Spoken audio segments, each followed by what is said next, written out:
విశాఖలోనూ YCP కార్యాలయానికి నోటీసులు.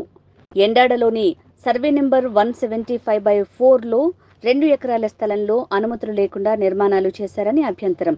GVMC నుంచి కాకుండా అనుమతుల కోసం వీఎంఆర్డీఏకు దరఖాస్తు చేయటం, అక్కడ అనుమతులు రాకుండానే నిర్మాణాలు పూర్తి చేయటంపై వివరణ కోరిన జీవీఎంసీ వారంలోపు సరైన వివరణ ఇవ్వకపోతే తదుపరి చర్యలు ఉంటాయంటూ వైఎస్ఆర్సీపీ కార్యాలయానికి నోటీసులు అందించిన zone 2 town planning officer.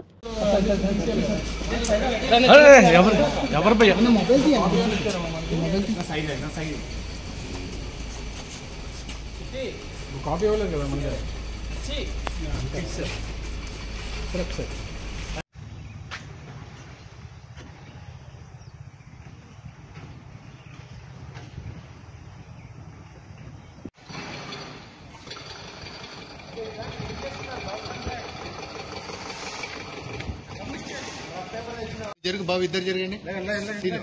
Paper పెట్టా బాబు, నువ్వు కొంచెం షేప్ చూపి. ఒక్క నిమిషం